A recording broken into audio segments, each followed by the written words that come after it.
Hello everyone. Today we'll start with the second module of history, the making of nationalism in Europe. हमने अभी पढ़ा कि जो Europe था उसके अंदर बहुत से अलग अलग एम्पायर्स थे जो कि अलग अलग किंग्स के द्वारा रूल किए जाते थे और कोई भी नेशन स्टेट का कॉन्सेप्ट नहीं था. ठीक है, तो आज हम इस मॉड्यूल के ज़रिए ये समझेंगे कि लोगों के अंदर नेशनलिज्म की जो एक भावना थी, वो फीलिंग थी, वो कैसे राइज़ करी. अब आज की डेट में जो हम जर्मनी, इटली और स्विट्ज़रलैंड को जानते हैं वो हैं कंट्रीज़, लेकिन ये पहले क्या हुआ करती थी, अलग अलग किंगडम्स, डचीज़ एंड कैंटन्स, यानी कि छोटे छोटे एम्पायर्स में बटी हुई थी. इनके खुद के अलग अलग रूलर्स थे, इनकी खुद की अपनी अपनी टेरिटरीज़ थी. और ईस्टर्न एंड सेंट्रल यूरोप जो था वो ऑटोक्रेटिक मोनार्चीज़ के अंडर लाया करता था और उनकी टेरिटरीज़ में अलग अलग लोग रिजाइड करते थे. उनके अंदर कोई भी कलेक्टिव आइडेंटिटी नहीं, कोई एक जैसी लैंग्वेज नहीं बोलता था. ठीक है, कोई एक जैसे कॉस्ट्यूम जैसे होते हैं ना कि अपने नेशनल ड्रेस होती है हमारी, कि हम रिलेट कर पाते हैं एक दूसरे को, अपने कंट्री मैन, अपने फेलो मैन के साथ. तो ऐसा कोई कॉमन कल्चर भी नहीं था और अलग अलग भाषाएं बोलते थे, अलग अलग एथनिक बैकग्राउंड्स को बिलोंग करते थे. तो इसका एक जो एग्जाम्पल है वो अब बच्चों ये है हैब्सबर्ग एम्पायर, जिसने ऑस्ट्रिया हंगरी के ऊपर अपना राज किया. और ये भी एक पैचवर्क हुआ करता था. पैचवर्क यानी कि इसके अंदर बहुत से अलग अलग रीजन्स होते थे. एक रीजन है एल्पाइन रीजन, जिसके अंदर मतलब एरिस्टोक्रेसी थी, वो बहुत प्रिडोमिनेंट पॉपुलेशन, एक क्लास थी जो जर्मन लैंग्वेज बोलती थी. एक था लोम्बार्डियन वेनेशिया, इसके अंदर लोग इटालियन बोलते थे. एक हंगरी था, यहाँ पे मैग्यार बोलते थे. गलीशिया था, इसके अंदर लोग पॉलिश बोलते थे. तो इस तरह लोगों का अलग अलग लैंग्वेजेस बोलना, उनके अलग अलग कल्चर्स, उनके अलग अलग बैकग्राउंड्स की वजह से एक ये जो हैब्सबर्ग एम्पायर था ये एक पैचवर्क की तरह एग्जिस्ट कर रहा था. यानी कि यहाँ पे किसी भी तरह की कोई कॉमनैलिटी नहीं एग्जिस्ट कर रही थी. ठीक है, अब ये जो डिफरेंसेस थे ये ऑब्वियसली किसी भी तरह की पॉलिटिकल यूनिटी को प्रमोट नहीं करेंगे, क्योंकि जब आप सामने वाला आपके जैसी लैंग्वेज नहीं बोल रहा, आपकी जैसी वो आइडेंटिटी नहीं रखता, आपकी नेशन को बिलोंग नहीं करता, तो कोई भी आपके अंदर वो एक बाइंडिंग जो होती है ना डाइवर्स ग्रुप्स की, वो नहीं बिल्डअप होती. अगर वो बाइंडिंग थी तो सिर्फ एक ही रीज़न की वजह से थी कि उनकी एक एम्परर था जो उनके उस पूरे के पूरे एम्पायर को रूल करता था. बस सिर्फ एक ही ये कॉमन उनके अंदर एलिजियंस थी. ठीक है, तो इसके बाद जो नेशन स्टेट इमर्ज हुई, तो वो कैसे इमर्ज हुई वो हम पढ़ेंगे अब अगले सेक्शन में, which is aristocracy and the new middle class. ठीक है, अब ये जो aristocracy and new middle class है ये डोमिनेंट क्लास हुआ करती थी कॉन्टिनेंट की. इसके जितने भी मेंबर्स थे उनका एक ही तरीका था कि वो कॉमन वे से अपनी ज़िंदगी को बिताते थे. एक तो बड़े बड़े एस्टेट्स थे उनके पास, बड़े बड़े टाउन हाउसेस थे, एक ही लैंग्वेज बोलते थे फ्रेंच, वो भी डिप्लोमेसी के लिए, क्योंकि हाई सोसाइटी में आपको बड़े बड़े रिलेशंस डेवलप करने पड़ते हैं ना. और इनकी फैमिलीज़ भी कैसे कनेक्टेड होती थी, with the ties of marriage. इनकी आपस में ही एक दूसरे के साथ ये लोग शादियां करते थे. और इतनी पावरफुल एरिस्टोक्रेसी होने के बाद न्यूमेरिकली, यानी कि अगर हम बात करें इनकी पॉपुलेशन की, तो पॉपुलेशन साइज़ जो था इनका वो बहुत ज़्यादा स्मॉल था. हालांकि पावरफुल बहुत थे, ये बहुत ज़्यादा इन्फ्लुएंशियल थे क्योंकि इनके पास मनी बहुत था. ठीक है, पावर बहुत थी, लेकिन न्यूमेरिकली अगर हम पॉपुलेशन साइज़ देखें तो ये बहुत ही छोटे ग्रुप में एग्जिस्ट करते थे. तो मेजॉरिटी पॉपुलेशन किसकी आती है यहाँ पर, मेजॉरिटी पॉपुलेशन आती है आपकी यहाँ पे पीजेंट्स की. ठीक है, तो अगर हम देखें जब लैंड था वो भी टेनेंट्स ही फार्म करते थे, उसको किराए पे उन्होंने बड़े बड़े लैंड ओनर्स से लेकर उन्होंने फार्मिंग करनी. छोटे छोटे उनके पास वो लैंड्स नहीं होते थे खुद के. और जो लैंड होल्डिंग का पैटर्न था वो भी एस्टेट्स में भी कौन कल्टीवेट करता था, ये सर्व्स कल्टीवेट करते थे. यानी कि जो स्लेव्स होते थे, जो बॉन्डेड लेबर होता था, वो इसको कल्टीवेट करता था. ठीक है, अब आगे बढ़ें तो हम देखेंगे कि सबसे पहले किस चीज़ की ग्रोथ हुई. यहाँ पर ग्रोथ हुई तो इंडस्ट्रियलाइजेशन की. यहाँ पे इंडस्ट्रियल प्रोडक्शन बढ़ गया, ट्रेड बढ़ गया. जब ट्रेड बढ़ेगा, इंडस्ट्रियल प्रोडक्शन बढ़ेगा, तो किस चीज़ की इमर्जेंस होगी, टाउन्स इमर्ज होंगे, टाउन्स इमर्ज होंगे तो उसके साथ कमर्शियल क्लासेस इमर्ज होंगी। कमर्शियल क्लासेस यानी कि जहाँ पे बिजनेस को एग्जीक्यूट किया जा सके, ठीक है, और मार्केट में प्रोडक्शन को इंक्रीज़ किया जा सके। अब इंडस्ट्रियलाइजेशन जो थी वो तो इंग्लैंड में ऑलरेडी स्टार्ट हो चुकी थी 18th सेंचुरी में, लेकिन फ्रांस एंड जर्मन के अंदर वो 19th सेंचुरी में उसने कदम रखा, ठीक है। अब जब फ्रांस एंड जर्मनी में आई तो धीरे धीरे करके वहाँ पे भी सोशल ग्रुप्स के अंदर बदलाव आना शुरू हो गया। वर्किंग क्लास पॉपुलेशन इमर्ज हुई, मिडिल क्लास आई जो कि इंडस्ट्रियलिस्ट, बिजनेसमैन एंड प्रोफेशनल्स की बनी हुई थी। तो ये जितने भी ग्रुप्स थे they were very small in number, यानी कि छोटे छोटे नंबर्स में एग्जिस्ट करते थे, ठीक है। और जितने भी लोग थे सब पढ़े लिखे थे, लिबरल माइंडसेट के थे, यानी कि उनके मन में फ्रीडम अचीव करने का एक जज्बा था, और मिडिल क्लास थी, और इनके अंदर नेशनल यूनिटी के जो आइडियाज़ थे वो कूट कूट के भरे हुए थे। और ये क्या चाहते थे कि हम किस चीज़ को हटाएं अपनी ये जो कंट्री है उसमें से किस चीज़ को हटाना चाहते थे? Abolition of aristocratic privileges. वो चाहते थे कि जो एरिस्टोक्रेटिक लोग हैं जिनको बाय बर्थ ये जो प्रिविलेजेस मिलते हैं, जो फैसिलिटी मिलती है, उस चीज़ को हम यहाँ से कम्प्लीटली इरेडिकेट कर दें, ठीक है। तो अब आगे बढ़ें तो लिबरल नेशनलिज्म का क्या मतलब है? ये जो लिबरल वर्ड है वो आता है लेटिन रूट वर्ड लाइबर से, इसका मतलब है फ्री। तो ये जो न्यू मिडिल क्लास जिसके बारे में अभी हमने डिस्कस किया, इसके लिए लिबरलिज्म का क्या मायने रखते थे कि एक इंडिविजुअल के लिए फ्रीडम कितनी इंपॉर्टेंस है। And secondly what is important is equality of all before the law, यानी कि आपको सबको एक जैसा इक्वल ट्रीटमेंट मिले कानून की नज़रों में। तो पॉलिटिकली अगर हम लिबरलिज्म को देखें तो इसने किस चीज़ पे जोर दिया? इसने जोर दिया कॉन्सेप्ट ऑफ गवर्नमेंट पे, बाय कंसेंट, यानी कि लोगों द्वारा कंसेंट मिले। People's consent is very important in forming a government. अगर लोग हामी नहीं भरेंगे तो वो अपने नेता को अपनी मर्जी से नहीं चुन सकेंगे। And they wanted the end of autocracy, यानी कि राजा के राज का अंत करना है। क्लैरिकल प्रिविलेजेस, ये जो चर्च को मिलते थे, नोबल क्लासेस को मिलते थे, उन सबको भी ख़त्म करना है। और क्या बिल्टअप करना है? एक कॉन्स्टिट्यूशन और एक रिप्रेजेंटेटिव गवर्नमेंट पार्लियामेंट के थ्रू। जैसे हमारी कंट्री में भी पार्लियामेंट है ना, और हम भी अपनी कंट्री की गवर्नमेंट चुनते हैं, रिप्रेजेंटेटिव चुनते हैं, वोट करते हैं, फिर वो हमारी कंट्री के लिए रूल्स एंड रेगुलेशंस बनाते हैं। तो सिमिलरली उसी लाइंस पे ये लोग भी काम कर रहे थे, और ये चाहते थे कि प्राइवेट प्रॉपर्टी जो है वो किसी के लिए भी रिस्ट्रिक्टेड ना हो, सबको राइट मिले प्राइवेट प्रॉपर्टी का, ठीक है। तो उसके बाद इक्वालिटी बिफोर द लॉ की बात करें तो वहाँ पे भी कुछ ना कुछ जो थी ना लिमिटेशंस आ रही थी। अब वो लिमिटेशंस कैसी थी? वो लिमिटेशंस थी कि यहाँ पर यूनिवर्सल सफरेज जो था ना वो सबको नहीं मिल रहा था। अगर आपको बच्चों याद हो, फ्रांस के अंदर आपने पढ़ा था कि जो एडल्ट मेल्स थे सिर्फ उनको राइट दिया जाता था वोट करने का, ठीक है। ना तो वुमेन को राइट दिया जाता था और ना ही बाकी के जो एडल्ट मेंबर्स होते थे, वो भी मेल्स कौन से होते थे? जो 25 साल से ऊपर होते हैं और जो अपनी 3 दिन की वेजेस जो थे, वो सैलरी जो थे वो टैक्सेस में पे करते थे, सिर्फ उनको राइट दिया जाता था, ठीक है। तो राइट टू वोट जो था, फर्स्ट पॉलिटिकल एक्सपेरिमेंट हुआ कि राइट टू वोट दिया जाए और उसके बाद इलेक्ट किया जाए मेंबर्स को। और वो सिर्फ किसको दिया? जैसे मैंने आपको बताया, जिनके पास खुद की प्रॉपर्टी होती थी। जिन मेन के पास प्रॉपर्टी नहीं होती थी या जितने भी वुमेन होती थी, उन सबको इस पॉलिटिकल राइट से कहाँ रखा गया? बाहर, एक्सक्लूड कर दिया गया। सिर्फ कुछ टाइम के लिए अगर हम याद करें तो कुछ टाइम के लिए जैकोबिन्स ने सभी एडल्ट मेल्स को सफरेज का एक राइट दिया था कि आप सब लोग हकदार हो राइट टू वोट करने के लिए। लेकिन आपको पता है नेपोलियन ने तो यूरोप को कब्जा करने के लिए जब डिक्टेटर का रूल वापस इस्टेब्लिश कर दिया था तो उसने सफरेज को फिर से लिमिट कर दिया, फिर से उसने एक दायरा बांध दिया सफरेज का, राइट टू वोट का। और वुमेन को उसने क्या स्टेटस दिया? एक माइनर का स्टेटस दिया कि वो सिर्फ अपने फादर्स एंड हस्बैंड्स के ही अंडर जो है उनकी अथॉरिटी के अंडर रहेगी। तो 19th and early 20th century में जितनी भी औरतें थी, जितने भी नॉन प्रोप्राइटेड मैन, यानी कि जिनके पास कोई भी खुद की अपनी प्रॉपर्टी नहीं थी, उन्होंने ऑपोजिशन मूवमेंट्स को ऑर्गेनाइज करना स्टार्ट कर दिया। क्यों स्टार्ट किया? क्योंकि यहाँ पे उनकी जो डिमांड थी वो ये थी कि हमें पॉलिटिकल राइट्स दो। अब इकोनॉमिक स्फीयर में अगर हम आगे बढ़ें, ये भी बहुत इंपॉर्टेंट है बच्चों पेपर के पॉइंट ऑफ व्यू से, ये इकोनॉमिक स्फीयर और ये जो पॉलिटिकल स्फीयर है, दोनों के अंदर लिबरलिज्म की क्या इंपॉर्टेंस थी, ये एग्जाम में क्वेश्चन अक्सर पूछा जाता है। तो लिबरलिज्म क्या मायने रखता है इकोनॉमिक स्फीयर में? इसका मतलब आपको आज़ादी चाहिए। आज़ादी किस चीज़ की? मार्केट की, बिजनेस की, किसी भी तरह की कोई भी रिस्ट्रिक्शंस नहीं होनी चाहिए। आप अपने गुड्स एंड कैपिटल को फ्रीली मूव कर पाओगे।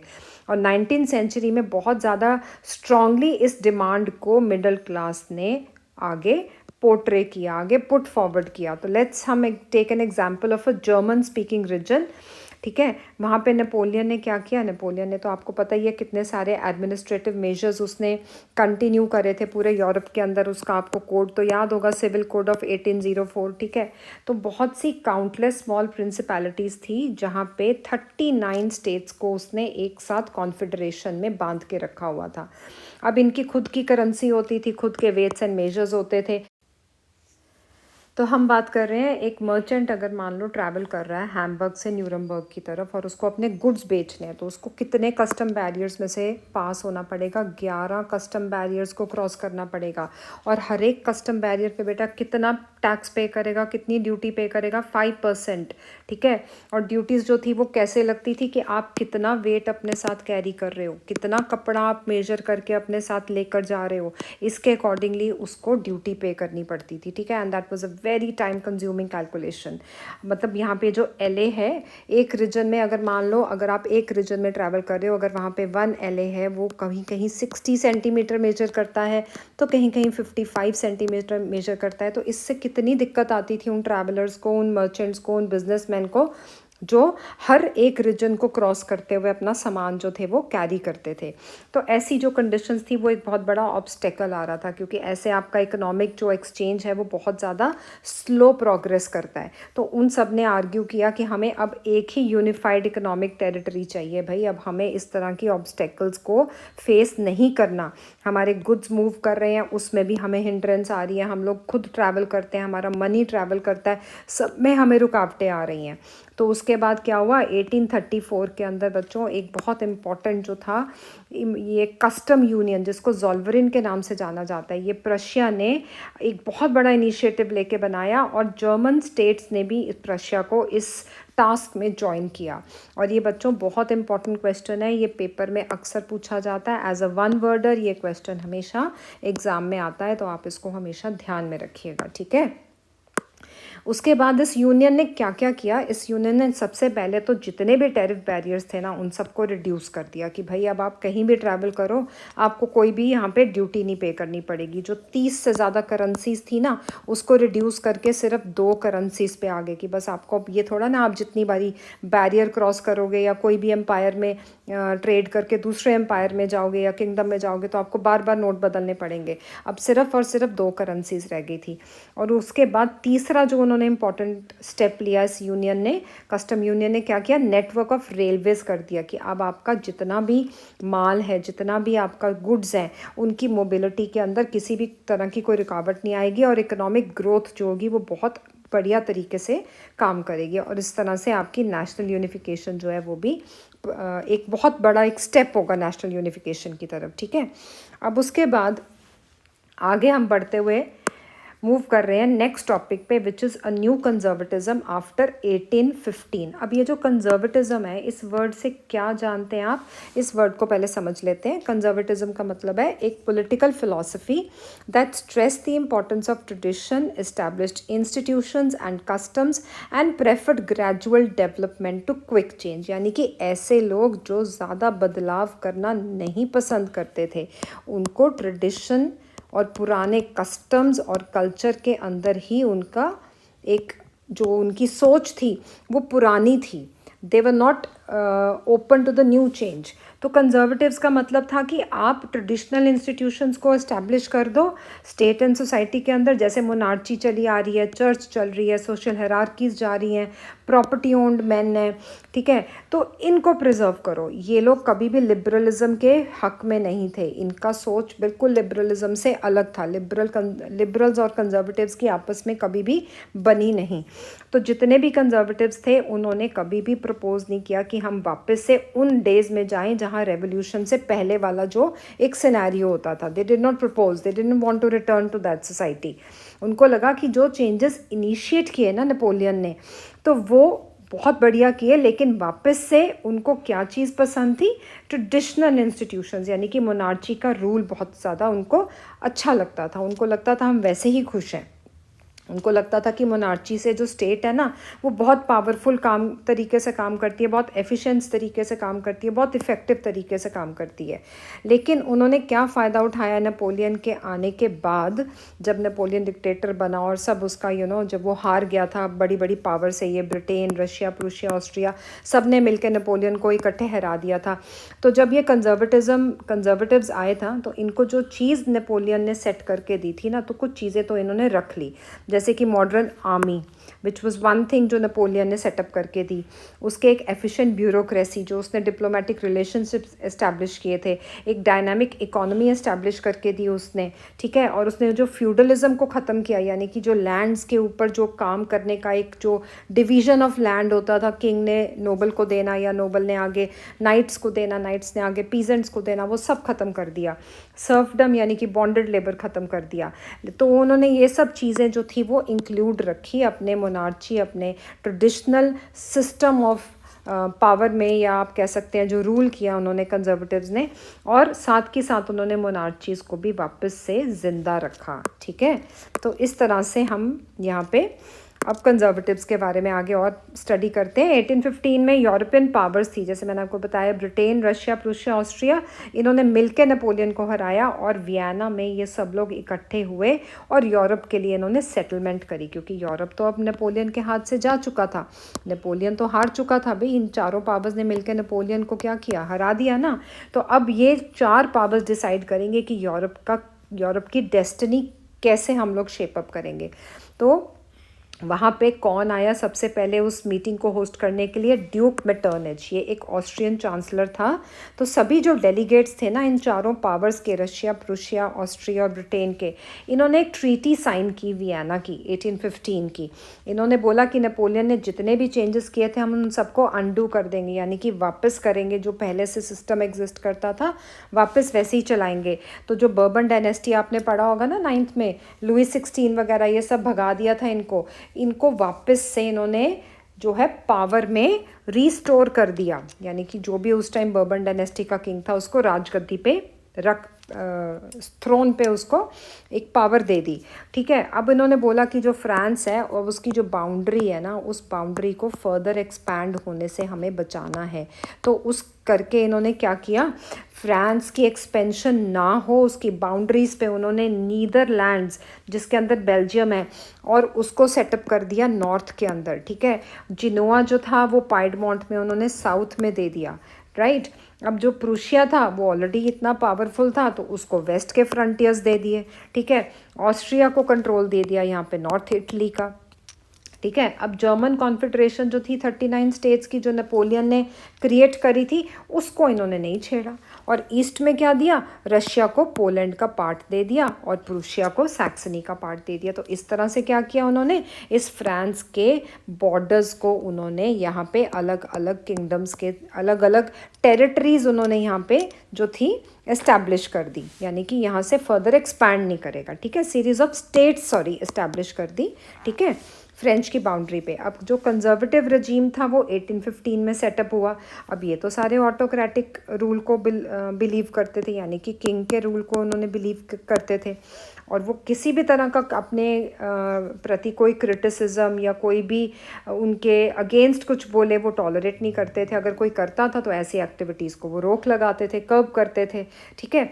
और यहाँ तक कि उन्होंने सेंसरशिप भी इम्पोज कर दी कि कोई भी जो लॉ होगा वो इनसे होके गुजरेगा. यानी कि न्यूज़पेपर में उनके अगेंस्ट कोई नहीं बोल सकता, बुक्स, प्लेस, सॉन्ग्स में कुछ भी ऐसा नहीं छपेगा जो कि लिबर्टी एंड फ्रीडम के आइडियाज़ को प्रोपोगेट करे. यानी कि उन्होंने हर तरफ से अपने अगेंस्ट बोलने वालों के जो मुंह थे, आप देख सकते हो, सबके मुंह बंद कर दिए, ठीक है.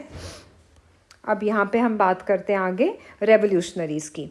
अब जो रेवोल्यूशनरीज़ थे उनके अंदर ये जो भावना थी वो किस पर्टिकुलर ग्रुप के अंदर ये भावना जागी, वो थी लिबरल नेशनलिस्ट के अंदर।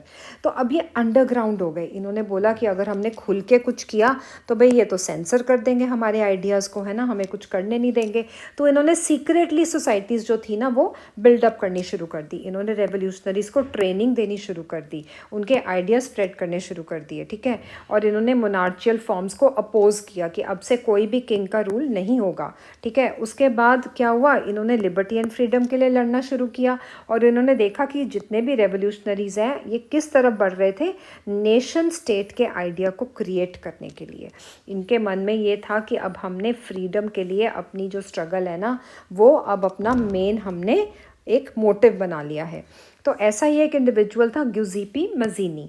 ये जिनोआ में पैदा हुआ और एक सीक्रेट सोसाइटी का मेंबर बना। तो as a young man of 24 इसको एग्जाइल कर दिया गया था, यानी कि देश निकाला दे दिया गया था, क्योंकि इसने रेवोल्यूशन किया था लिगुरिया में। उसके बाद अब ऐसे रेवोल्यूशनरी कहाँ थमते हैं, इनके जब दिमाग में आ जाए कि हमने अब कुछ करना है तो इन्होंने क्या किया, मज़ीनी ने, इसने 2 और अंडरग्राउंड सोसाइटीज़ बनाई। एक यंग इटली बनाई मार्सेलिस में और एक यंग यूरोप बनाई बर्न में। और इसके मेंबर्स जो थे ना गिउसेप्पे मज़ीनी की तरह ही लाइक माइंडेड यंग मैन थे। और कहाँ से आए थे, Poland, France, Italy, German state से आए थे। तो मज़ीनी को लगा कि अब ये जो नेशन है ना, नेशन स्टेट का जो आइडिया है, अब ये भगवान जो है ना ये यही चाहता है कि मैनकाइंड का भला ही इसी में है कि अगर हम अपने आप को नेशन स्टेट्स में बिल्डअप करने की ठान लें। तो इटली जो था वो तो कंटिन्यू नहीं कर सका, क्योंकि उसमें तो अभी भी बहुत से पैच वर्क थे, छोटे छोटे स्टेट्स एंड किंगडम्स अभी भी एग्जिस्ट कर रहे थे। उसको एक यूनिफाइड रिपब्लिक में बदलना जो था ना वो बहुत ही बड़ा टास्क था। तो ये यूनिफिकेशन जो थी ना ये इटालियन लिबर्टी का एक अकेला ऐसा सोर्स था जिसके ज़रिए वो अपने आप को यूनिफाई कर सकते थे। तो जब मज़ीनी ने अपने इस मॉडल को धीरे धीरे करके आगे और यूरोप के कंट्रीज़ में स्प्रेड करना शुरू किया, जैसे कि जर्मनी, फ्रांस, स्विट्ज़रलैंड, पोलैंड, तो इस तरह से लोगों के अंदर ये एक जो भावना थी रेवोल्यूशन की कि कैसे हमने अपनी नेशन स्टेट को बिल्डअप करना है, वो इसने धीरे धीरे करके लोगों के अंदर वो भावना थी तो वो बिल्डअप करनी शुरू कर दी। मज़ीनी का ये जो ऑपोजिशन था ना, एक लगातार उसके मन में जो एक धारणा चल रही थी कि कैसे मोनार्ची को ख़त्म करना है, उसका जो विज़न था कि डेमोक्रेटिक रिपब्लिक्स जो हैं वो कंजर्वेटिव से डरे नहीं, ठीक है। तो इस तरह से आपको खुद को पोर्ट्रे करना है कि अब आपके हाथ में अपने कंट्री को फ्री करने की एक जो है भागदौड़ अपने हाथ में लेनी पड़ेगी। तो मेटर्निच जो था ना, वो जो ऑस्ट्रेलियन वाइस चांसलर था, उसने इसको किस तरह से डिस्क्राइब किया, उसने बोला कि भाई ये तो बहुत बड़ा डेंजरस एनिमी बन चुका है हमारे सोशल ऑर्डर का, क्योंकि कोई भी कंजर्वेटिव्स ये नहीं चाहेंगे कि उनके बनाए हुए ऑटोक्रेटिक सेटअप को कोई भी किसी तरह से ख़राब करने की या ख़त्म करने की कोशिश करे। ठीक है बच्चों, तो आज हमारा ये मॉड्यूल 2 जो है यहीं पे ख़त्म होता है। अब हम अगले वीडियो में मिलेंगे मॉड्यूल 3 के साथ।